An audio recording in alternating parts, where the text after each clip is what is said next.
What happens when you're accused without evidence, and the system turns against you? Kira's story is a harsh reality many are afraid to face. Subscribe to hear the truth. The city never really slept, especially not her part of Brooklyn. Sirens, arguments, the occasional echo of laughter, tires screeching, and music thumping through thin walls. All of it blended into the background noise of Kira's life. She'd gotten used to it the way people get used to pain. They don't stop feeling it, they just stop reacting. It was just after 1 a.m. when she left her friend Maya's apartment. They'd been binging reruns, eating cheap pizza, trying to pretend things weren't as messed up as they were. Kira had laughed once, maybe twice, but she didn't remember at what. It had been a long week. Hell, it had been a long year. She pulled her hoodie tighter as she walked toward the bus stop. Her phone was dead. Of course it was. No charger. No portable battery. She thought briefly about calling an Uber from Maya's, but decided to save the last few bucks she had for groceries. Besides, the night wasn't cold, and the bus would be there in 15 minutes. That's what the schedule said, anyway. She didn't notice the police cruiser at first. It was parked a block away, dark, engine idling. 2 white cops inside. One of them saw her, alone, black, hoodie up, walking briskly down an empty sidewalk, and tapped his partner's arm. "Let's check her out." The cruiser crept up slowly. Kira glanced over her shoulder and tensed. Her instinct told her to keep walking, act normal. Don't run. Don't flinch. Don't give them any reason. But sometimes, the reasons were invented long before you arrived. The car rolled up beside her. "Hey," one of them called out through the open window. "Where you headed?" Kira hesitated. "Home." "At this hour?" the driver asked. "From where?" "Friend's place. Just watching TV." The second officer opened his door and stepped out. He was older, stocky, smiled like a man who knew he didn't have to pretend. "Mind if we ask a few questions?" he said, already approaching her. Kira stepped back. "I didn't do anything. That's not what I asked. I know my rights." The first officer got out too now. They flanked her on both sides. The tension in her chest tightened. Her fingers twitched. "You got ID?" one asked. "I'm not carrying it," she said. "I was just." "You're not carrying ID while walking alone at night in a high-crime area?" The tone was condescending. Aggressive. "I don't need ID to walk down my own damn street," she snapped. "Wrong move." The first officer stepped closer. "Ma'am, I need you to relax. Let me see your bag." "No," Kira said quickly. "You got no cause." "You look nervous," the second cop said. "Why's that?" "Got something to hide." Kira clutched her small purse. It wasn't designer. Just something secondhand. Inside were a few dollars, lip balm, and keys. That was it. "I'm not letting you search my stuff without a warrant," she said, her voice wavering but steady. That's when the first officer snatched her bag. "Hey," she yelled, reaching to grab it back. The second officer moved lightning fast, hand to her arm, twisting, pushing her against the wall of the bodega behind them. She screamed. He didn't like that. "Stop resisting," he barked, though she hadn't even moved. The first officer unzipped the purse. A moment passed. Then he made a show of pulling out a small plastic baggie. Kira's eyes widened. "That's not mine. What the hell?" "That wasn't. You planted that." "Ma'am," the officer said, feigning sadness. "We have a zero-tolerance policy for narcotics." "You put that in there," she shouted, panic fully taking hold now. I saw that wasn't there." The second cop yanked her arms behind her. She flailed. Her head slammed against the brick as he forced her down. Her vision blurred. Pain exploded across her skull. She heard people shouting. Or maybe it was just the pounding in her ears. Her knees hit the concrete. Her body folded. Then darkness, cold and sudden. Kira didn't know how long she was out, but when she came to, the world was still spinning. Her head throbbed like a drum in her skull, and her face felt raw from the pavement. Everything smelled faintly of blood and sweat, and her mind swam in and out of focus. She could hear muffled voices, one of them distant, echoing through the haze. "Hey," a voice said, rough and steady. "Can you hear me?" It was a man's voice, the same one she'd heard when the officers first approached her. The same voice that had been loud and aggressive. But now it was softer, almost concerned. She tried to sit up, but winced as the world tilted and her stomach churned. "Easy now," the voice said. "Stay down. You hit your head pretty hard." Kira blinked a few times, forcing her eyes to focus. She was still on the sidewalk, though somehow, she felt like she was being moved. The sound of tires on asphalt told her they were in a car. The car? No, she whispered hoarsely. No, don't take me. Please. You're not going anywhere. The voice said again, more firm now, but with a hint of reassurance. I'm just getting you to the hospital. Hold on.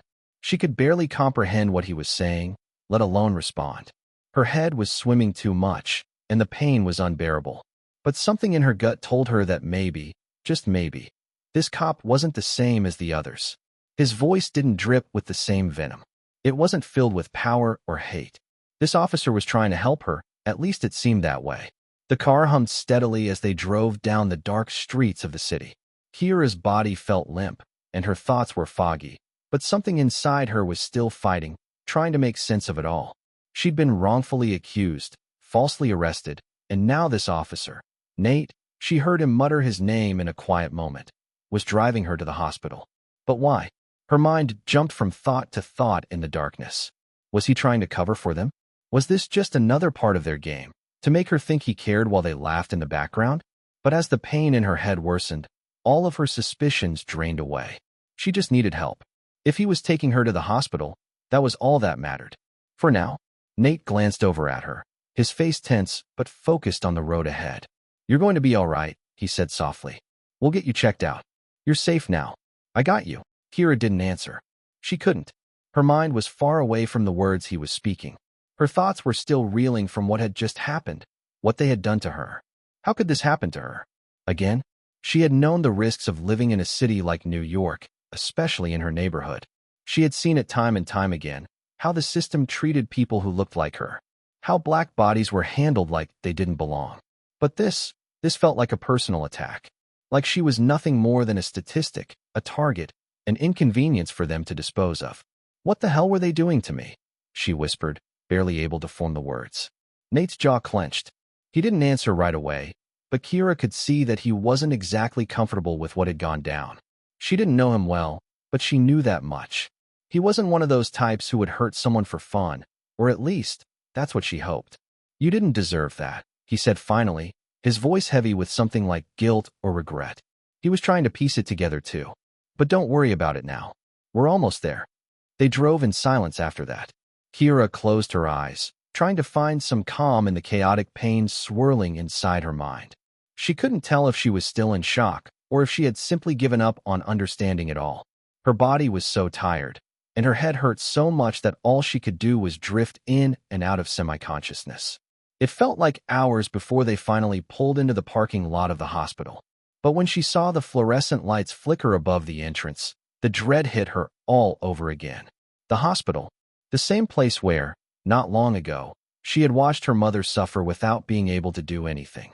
Where people like her were treated like burdens, not patients. Where the cold, calculating nature of healthcare systems gripped every inch of your soul. Nate parked the car and gently shook her shoulder, trying to rouse her from her stupor. We're here. You're going to be okay, all right. Kira couldn't answer. She could barely breathe. She didn't know what was worse, the way they had treated her or the fear of what was to come. She couldn't shake the feeling that this was only the beginning. The harsh fluorescent lights buzzed overhead as Nate wheeled Kira into the hospital's emergency room. The sterile smell of antiseptics and the faint hum of distant monitors filled the air. Despite the supposed safety of the place, Kira's chest tightened with anxiety. She didn't belong here. At least, that's what every glance from the staff seemed to say. Nate pushed the wheelchair up to the triage desk. A young nurse glanced up briefly but didn't move to help immediately. This is an emergency, Nate said firmly. She hit her head pretty hard. We need to get her checked. The nurse sighed, tapping on her keyboard. We don't accept uninsured patients, especially not ones involved with police custody, she said coldly, barely hiding her disdain. You should have thought about that before getting arrested. Kira heard the words, each one like a blow. She looked down, clutching her arms around herself, fighting to hold back tears. Nate's jaw tightened. She needs care, and that's the law. The nurse's eyes narrowed. Look, honey, we don't treat criminals here, especially junkies without insurance. Her voice was dripping with contempt. You want to fight that? You can take it somewhere else. Kira's heart pounded in her chest. The word junkie echoed over and over in her mind. Criminal. Junkie. Those were the labels they wanted to stick on her. To write her off as another worthless black girl lost to the system. Nate clenched his fists. She's not a junkie. You don't know her. The nurse just smirked. I know enough. Suddenly, a security guard appeared, looming over them. Ma'am, you need to step back. We're not allowing any disruption.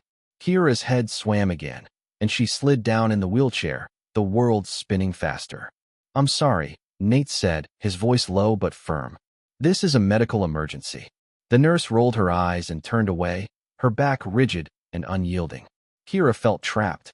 The fear, humiliation, and helplessness wrapped around her like a suffocating blanket.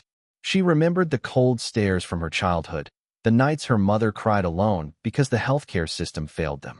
Now it was happening again, right in front of her. Why won't they help me? She whispered, barely audible. Nate looked down at her with genuine sadness. Because this system isn't built for people like you. But I won't let them give up on you. The weight of his words was both comforting and crushing. He was one man in a cold machine designed to break them. Minutes felt like hours. The emergency room buzzed with indifferent voices, but none were for her. Then finally, a doctor appeared, a middle-aged man with tired eyes. All right, he said reluctantly. Let's get a quick assessment. As Kira was wheeled into a small room, she caught one last glance from the nurse, one filled with disdain and judgment. It was a cruel reminder that for many, she was already guilty without a trial. The doctor's touch was clinical but kind. He checked her vitals, examined the bruise on her temple, and asked a few questions about the fall. Kira answered as best she could, but exhaustion pulled at her every word. After a few tense minutes, the doctor spoke quietly. You have a concussion. You'll need to rest, and if symptoms worsen, you must come back immediately. Kira nodded weakly. She just wanted to escape this place, this judgment, this suffocating injustice. But as Nate wheeled her back to the waiting area, Kira realized the fight was far from over. Kira lay on the hospital bed, the cold plastic sheet crinkling beneath her. Her head throbbed in pulses, each beat sending a jolt through her skull. Nate sat beside her, his face tense, eyes flicking between the door and Kira. She wanted to speak, to explain what happened, but the words tangled in her throat. Instead, memories began to flood back, unbidden, sharp, and raw. It had started that evening when she left her friend's apartment in Brooklyn. The city buzzed under the fading neon lights as she walked briskly down the street, her bag swinging against her hip. She felt the familiar pulse of adrenaline in her veins, the uneasy awareness that came with being a young black woman alone after dark in New York City. She barely noticed the black sedan that pulled alongside her. The sudden glare of headlights blinded her for a moment before several officers jumped out, their voices cold and clipped. Hey you, stop right there. She froze. Heart pounding, she raised her hand slightly. One officer, rough-faced and sneering, grabbed her arm and started searching her bag. Kira struggled to stay calm, but when he pulled out a small package, something wrapped in plastic, her world spun. I don't know what that is, she protested. The officers exchanged smirks. One muttered something under his breath. Then the accusations began: drug dealer, street trash, junkie. Fear morphed into panic. Kira tried to pull away, to fight back the humiliation, but the officers were stronger. They pushed her to the ground with harsh brutality. Her head slammed against the pavement. Back in the hospital room, Nate rubbed her back gently. You're safe now. I'm here. Kira blinked through blurry eyes. They put those drugs in my bag. It wasn't mine. Nate's expression softened. I believe you. Tears spilled down her cheeks. She felt exposed and vulnerable, a target not just of law enforcement, but of a system designed to crush people like her. I didn't do anything, she whispered brokenly. You're more than what they say, Nate assured her quietly. But even as she clung to those words, the weight of reality pressed down. She was trapped between a criminal label and a broken healthcare system. And worse, the police officers who were supposed to protect her had become the ones to destroy her trust. The door opened again, and a nurse entered, clipboard in hand. Her face was unreadable, but Kira noticed the lingering judgment in her eyes. Your insurance? The nurse asked sharply. Kira swallowed hard. I don't have any. The nurse made a note. That complicates things. Nate's jaw clenched. The battle was just beginning. The sterile walls and the cacophony of the public hospital offered little solace to Kira. Hours had dragged on, the harsh fluorescent lights flickering above her like an endless reminder of how cold and indifferent the world could be. Nate's patience was wearing thin as well, watching her suffer, powerless within a system that seemed rigged against her. "I'm not letting them leave you here," Nate said firmly, kneeling beside the hospital bed. His voice was low but resolute. "There's a private clinic nearby. I know the doctor. He's good, and he doesn't get caught up in all this insurance nonsense." Kira looked at him, her eyes swollen and tired, but in that moment, a flicker of hope sparked. She nodded, the weight of exhaustion pressing on her limbs, making her feel fragile, almost like she might shatter. Nate helped her into the back seat of his car, the leather cold against her skin, and they sped away from the sterile emergency room, leaving behind the deafening chaos and judgment. The streets of New York blurred past the window, a mix of neon signs, shuttered shops, and late-night wanderers. Silence settled between them, heavy and loaded. Nate's mind was racing, trying to piece together everything he'd witnessed. The cruelty of the arrest, the blatant racism, and now Kira's vulnerability. Breaking the silence, he spoke carefully. "Tell me exactly what happened back there. I want to understand." Kira took a shaky breath, her voice barely audible. "It wasn't me. It was a setup. My friend.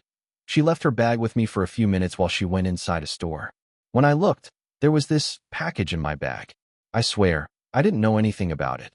Nate's eyes softened. "Do you have her name? Can we talk to her?" Kira shook her head. "She's been avoiding me. I think she's scared." His jaw clenched. "We'll figure it out." They reached the clinic, a small, unassuming building tucked away on a quiet side street. Inside, it smelled faintly of antiseptic and lavender. The receptionist, a young woman with a gentle smile, ushered them through quickly, sensing the urgency. Dr. Morrison arrived moments later, an older man with soft gray hair and eyes that reflected years of experience and compassion. He carefully examined Kira, asking questions with patience and kindness, a stark contrast to the coldness she'd felt all night. After checking her vitals and conducting neurological tests, he delivered his diagnosis: a mild concussion, but one that required rest and close monitoring. If you'd waited even a few more hours, it could have turned serious, he warned. Relief flooded Kira, tears springing unbidden. For the first time all night, she allowed herself to hope. While Kira rested, Nate sat in the quiet waiting area, staring at the peeling paint on the walls. He thought about the long road ahead, the legal battles, the social stigma, the financial ruin looming over Kira like a storm cloud. His heart ached knowing how many others were trapped in this broken system, victims of prejudice and neglect. When Kira finally opened her eyes, Nate was there, his expression a mixture of concern and determination. "Thank you," she whispered, voice fragile but sincere. "We're going to get through this," Nate promised, squeezing her hand gently. No matter what.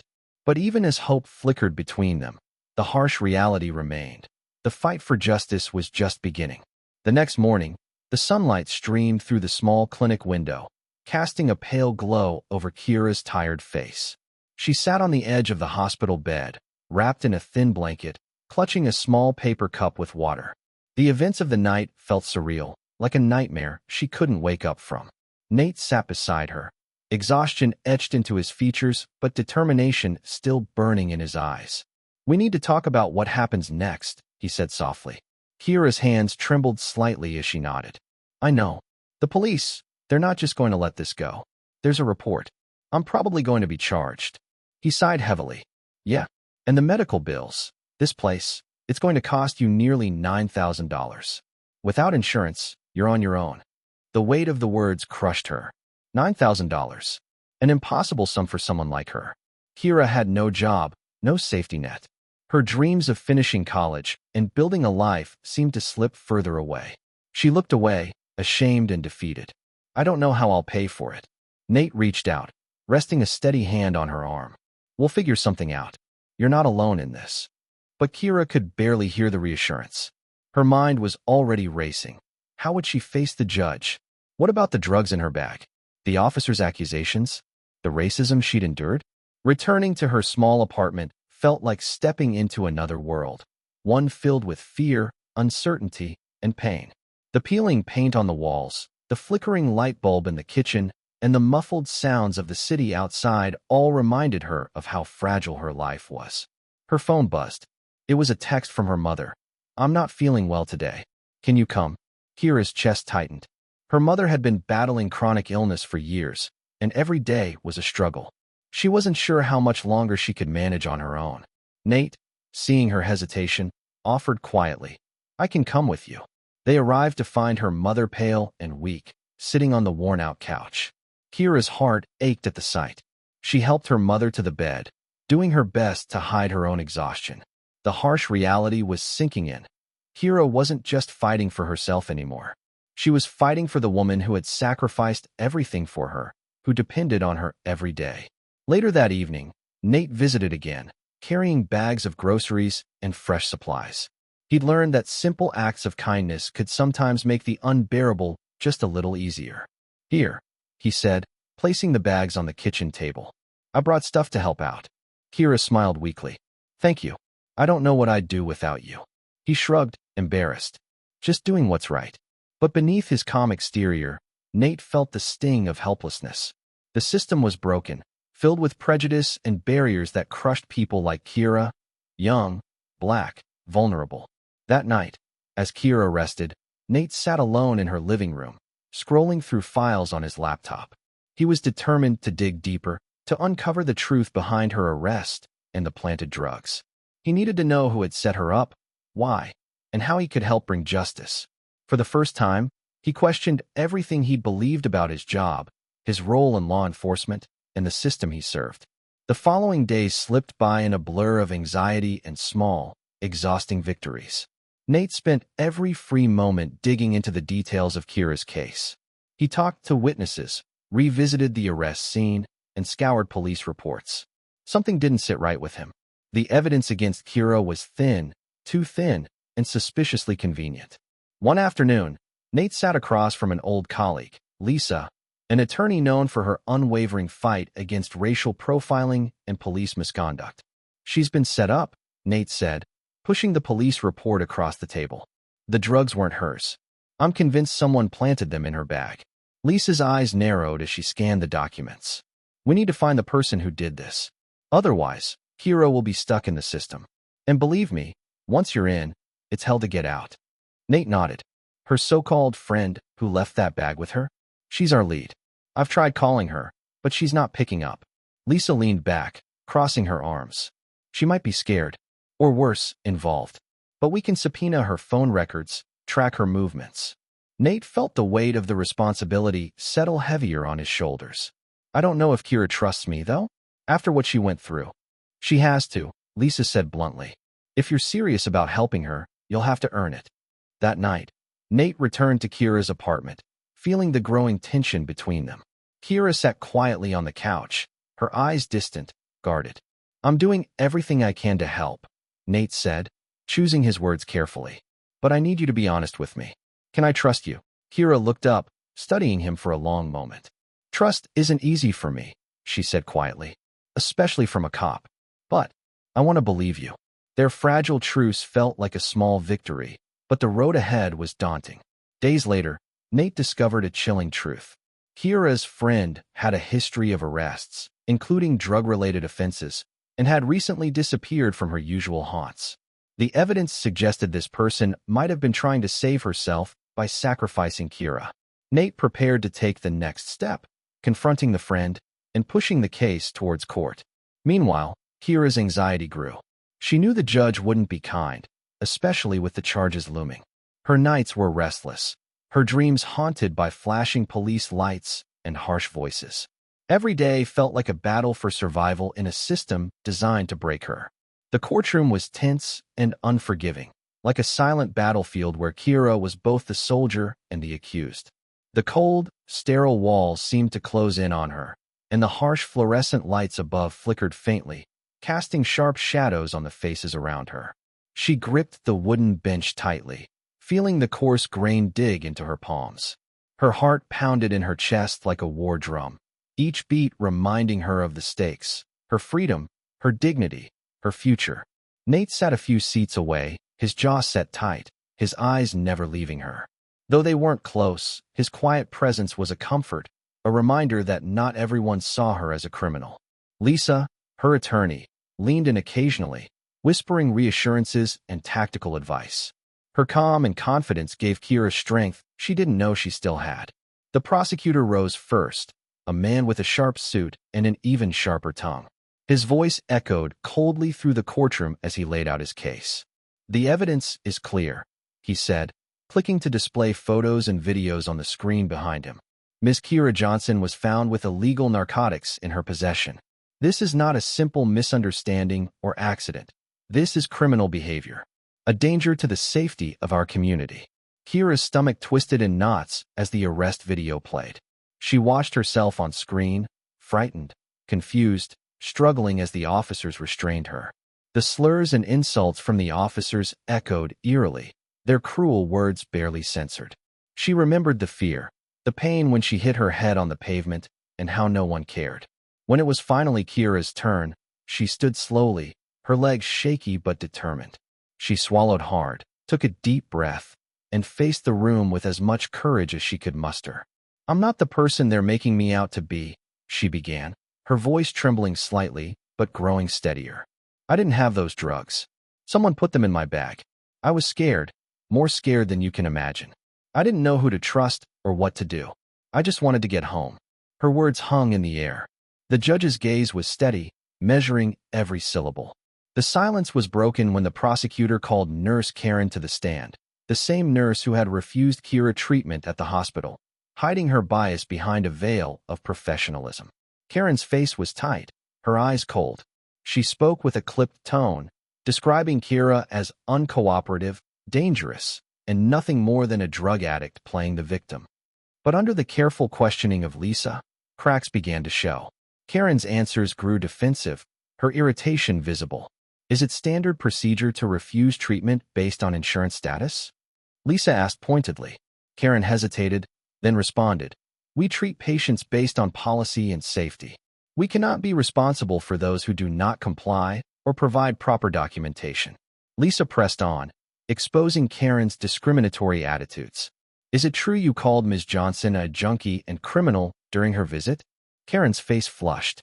"Those were internal remarks, not meant for the public record." The judge's eyes narrowed. This court does not tolerate prejudice influencing medical care or legal proceedings. Kira felt a flicker of hope, but knew the fight wasn't over. During breaks, Nate quietly shared what he'd learned about the woman who'd left the drugs in Kira's bag, about how evidence might have been planted. Lisa was already planning their next moves, mapping out a strategy to dismantle the prosecution's case piece by piece. Kira's thoughts drifted to her past, the long nights working multiple jobs, her mother's failing health, the dreams she once had of college and a better life. "This is how they want us to die," she whispered under her breath, quietly, forgotten, blamed. But here, in this courtroom, she refused to be erased. The hours dragged on. Witnesses came and went. Tensions rose, but Kira stood firm. Finally, as the judge called for closing arguments, Lisa spoke with passion. "Ms. Johnson's story is not just about a court case. It's about the deep, systemic failures that put innocent people in impossible situations. The evidence here is circumstantial at best. We ask this court to look beyond bias and hearsay and recognize the truth. Kira Johnson is not a criminal." The prosecutor countered, but the damage was done. The judge looked thoughtful, a flicker of doubt crossing his face. Kira exhaled slowly, tears threatening, but she held them back. This fight was far from over, but today, she had made herself heard. The courtroom was heavy with anticipation as the judge prepared to deliver the verdict. Every person inside the room held their breath, waiting for the final word that could change Kira's life forever. The judge's eyes scanned the papers in front of him, then slowly met Kira's gaze. "This court has reviewed all evidence and testimony," he began in a steady voice. "While there is significant doubt regarding the validity of the evidence against Ms. Johnson, the charges will be dismissed." A wave of relief washed over Kira, and she felt her knees weaken. But then the judge continued, his tone less forgiving. "However, this court cannot address the financial burden placed on Ms. Johnson by the medical expenses incurred. Those costs remain her responsibility." The words hit Kira like a punch to the stomach. The freedom she'd fought so hard for came with a cruel price. A medical bill that loomed like a mountain, impossible to climb. $9,000. Money she didn't have. Money no one would forgive. She swallowed hard, blinking back tears. Outside the courtroom, Nate gave her a small, supportive nod. He looked tired but relieved. They had won the fight, but the war was far from over. Back in her small apartment, the harsh reality sank in. Her mother's health had worsened while she was caught up in court battles. The fridge was nearly empty. Bills piled up on the kitchen table like cold reminders of a life weighed down by poverty and injustice. Nate visited again, bringing groceries and a rare smile. "You're stronger than you know," he said quietly. "We'll figure something out. You're not alone." But Kira knew the truth. The system that had almost crushed her was indifferent to her struggles. It punished the vulnerable, ignored the cries of the marginalized, and made survival a daily battle. She stared at the medical bill once more. The numbers seemed to mock her. "How do you fight when the system is set against you?" she whispered. That night, as the city's cold lights flickered outside her window, Kira made a choice. She would not disappear. She would not be silenced. The road ahead was dark and uncertain, but she was still here, still fighting. It had been almost a month since the courtroom doors had closed behind Kira. The air outside was cold, biting, a stark contrast to the storm that still raged inside her heart. She was free, legally free, but the scars the system had left were far from healed. The $9,000 medical bill sat on the kitchen table, a looming specter that whispered threats of financial ruin every time she glanced at it. Her mother's health had worsened, the doctor's words echoing in her mind. "It's only a matter of time if we can't get her proper care." Their tiny apartment in Queens felt more like a cage than a home. The peeling wallpaper, the thin walls that let every noise in, the cold drafts from the window. It was all a constant reminder that this fight wasn't over. Kira's dreams of a better life seemed so distant now, smudged by years of struggle and disappointment. But inside Kira, something had changed. The despair hadn't consumed her entirely. No, it had forged something new, a fierce, burning determination. She wasn't going to let the system break her completely. Not anymore. Every morning, she forced herself to get up, to step outside into the noisy streets of New York, and to keep fighting. She had found a small volunteer position at a community center, a place where people like her came for help, for advice, for a lifeline. It wasn't much, but it was a start. One afternoon, while sorting through a stack of legal pamphlets, Kira caught sight of a flyer pinned on the bulletin board. The bold letters read, "Healthcare is a right, not a privilege." The words struck a chord deep inside her. She ran her fingers over the paper, feeling the rough texture, and a faint smile crept onto her lips. "They tried to erase me," she whispered to herself, "but I'm still here." At that moment, Nate walked into the room. He looked different, less like a cop, more like someone searching for purpose. He gave her a tired but genuine smile. "Hey," he said quietly. "How are you holding up?" Kira shrugged, fighting the lump in her throat. "Better than I thought I would be. Some days are harder than others." Nate nodded. "I've been thinking a lot about everything. About the system. About what I can do." "Yeah." Kira looked at him, hope flickering in her eyes. "I left the force. Enrolled in social work classes. Maybe I can help people from the outside, you know? Not just enforcing rules, but actually making a difference." Kira felt a swell of gratitude. "That means a lot, Nate. More than you know."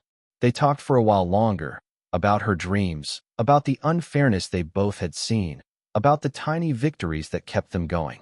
Later that evening, Kira returned home to her mother, who was resting on the threadbare couch. The woman's frail breathing was a painful reminder of all they were fighting against.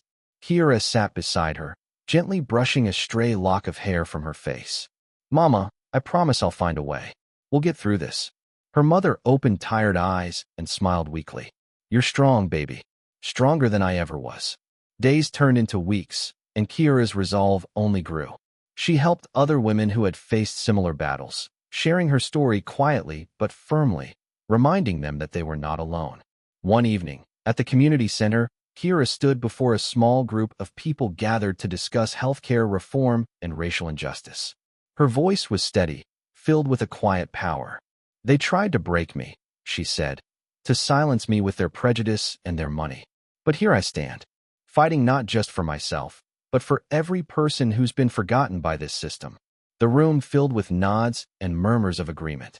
Later, as she handed out flyers for upcoming rallies and meetings, Kira felt a strange mix of exhaustion and hope. The road ahead was long and uncertain, but for the first time in a long time, she believed in the possibility of change. Outside, the New York skyline glittered, a city of endless struggle, but also endless resilience. Kira took a deep breath, clutching a flyer in her hand. Healthcare is a right, not a privilege. She looked up at the sky and whispered, "They tried to erase me, but I'm still here." And with that, she stepped forward, into the unknown, into the fight, into whatever came next.